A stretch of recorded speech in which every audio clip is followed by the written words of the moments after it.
গ্রীষ্মের দিনে বাড়িতে অতিথি আসলে তাকে আপ্যায়নের জন্য এরকম সুন্দর সুন্দর 3 ধরনের শরবত বা ভার্জিন মোহিতো বাড়িতেই বানিয়ে ফেলুন খুব সহজে। তার রেসিপি আজকে আপনাদের জন্য নিয়ে এসেছি। তার আগে রোজকার মতো আজকে আবারও একবার মুখরোচকে সকলকে স্বাগত। চলুন এবার শুরু করা যাক। প্রথমেই আমি এখানে তরমুজের মোহিতো বানিয়ে নিচ্ছি। তার জন্য আমি একটা পাত্রেতে একটুখানি পুদিনা পাতাকে পিষে নিয়েছি, তারপর 4 টুকরো মতো ছোট ছোট 4 টুকরো মতো লেবু নিয়েছি। লেবুটাকে জাস্ট একবার পিষে নিচ্ছি, বেশি পিষবেন না, তাহলে কিন্তু তেঁতো হয়ে যেতে পারে লেবুর খোসার জন্য। দিয়ে পুদিনা পাতা আর লেবুটাকে গ্লাসের মধ্যে আমি ট্রান্সফার করে দিয়েছি। এবার এতে আমি তরমুজের টুকরো দিয়ে দিচ্ছি। এখানে তরমুজের টুকরোগুলো আমি একটু বেশ বড়ই রেখেছি। তরমুজের টুকরোগুলো আপনারা চাইলে এখানে একদম ছোট ছোট করেও দিতে পারেন, আর অবশ্যই কিন্তু তরমুজের দানাগুলোকে ভালোভাবে বার করে দেবেন।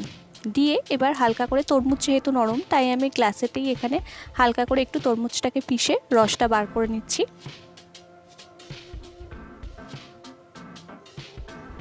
আর আপনারা চাইলে কিন্তু তরমুজটাকে একদম ছোট ছোট করে দিতে পারেন, যেহেতু তরমুজের চাংসগুলো মুখে লাগলে আমার পার্সোনালি ভালো লাগে, তাই এখানে আমি তরমুজগুলোকে বড় রেখেছি। এবার গ্লাসের হাফেরও বেশি অংশ আমি এখানে বরফ দিয়ে ভরে দেব। এবার এখানে আমি স্বাদ অনুসারে নুন আর চিনি দিচ্ছি। এখানে তরমুজটা বেশ মিষ্টি, তার জন্য আমি চিনির গুঁড়োটা একদমই অল্প দিয়েছি। আর অবশ্যই কিন্তু চিনির গুঁড়ো দিতে হবে। যদি এমনি চিনি দেন তাহলে কিন্তু অনেকক্ষণ ধরে গোলাতে হবে, তবেই কিন্তু এটা ভালোভাবে মিশবে।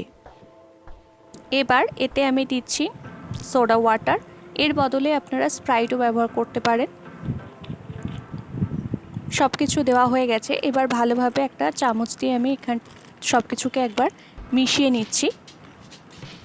এরপর জাস্ট এটাকে একটু ডেকোরেট করার পালা। তার জন্য আমি এখানে একটা লেবুর স্লাইস নিয়েছি জাস্ট, আর একটা পুদিনা পাতার টুকরো নিয়েছি।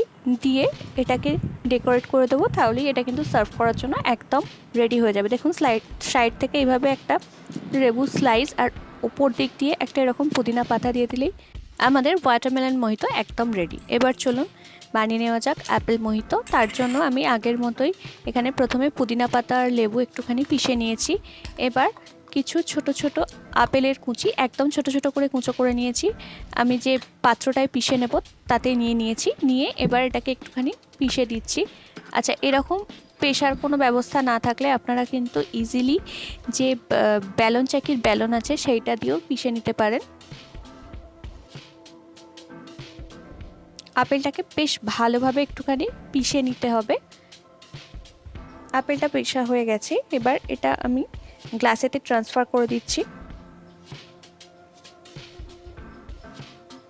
এই শরবতগুলো বানানো কিন্তু খুবই সহজ আর দেখতেও খুব অ্যাট্রাকটিভ লাগে।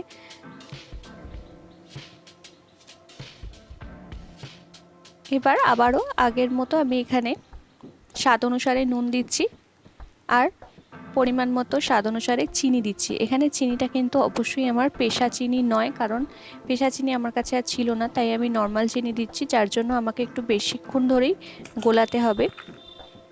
এবার এতে গ্লাসের হাফের থেকেও বেশি অংশ আমি বরফ দিয়ে ভর্তি করছি।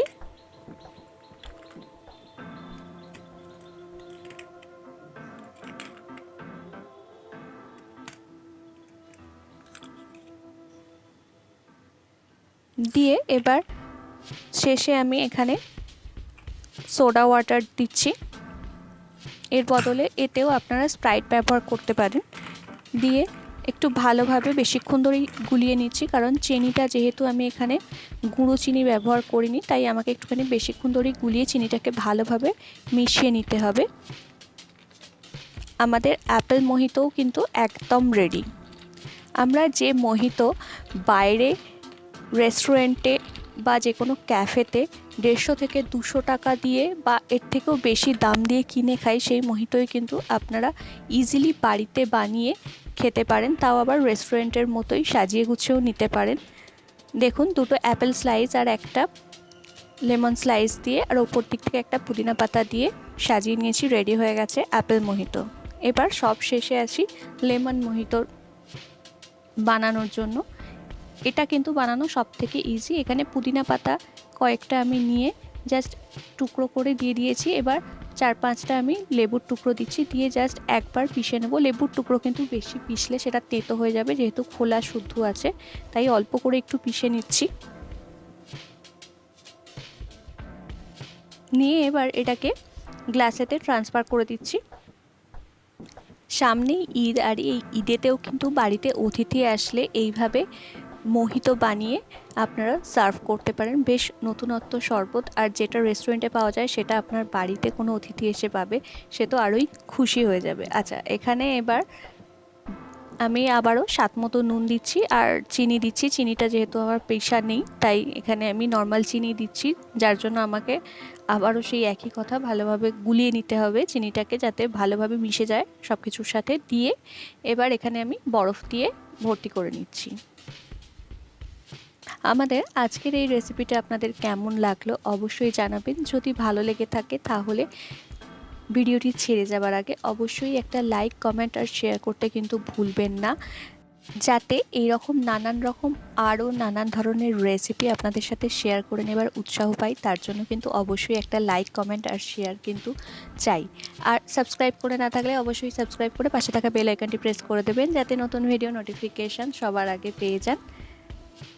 আচ্ছা, এখানে কিন্তু বরফটা দেওয়া হয়ে গেছে। এবার জাস্ট ওপর থেকে সোডা ওয়াটার বা স্প্রাইট দিয়ে খুব ভালোভাবে মিশিয়ে নিলেই আমাদের লেমন মোহিতো একদম রেডি হয়ে যাবে।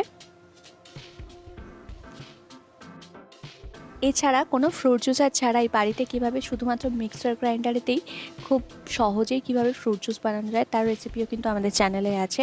যদি দেখতে চান তাহলে আমি ডিসক্রিপশান বক্সে তার লিঙ্ক দিয়ে দেবো। ভিডিওটি শেষ হওয়ার পর সেই রেসিপিটিও দেখে আসতে পারেন। আজকের মতো এই পর্যন্তই বিদায় নিলাম। সুস্থ থাকবেন, ভালো থাকবেন, ধন্যবাদ।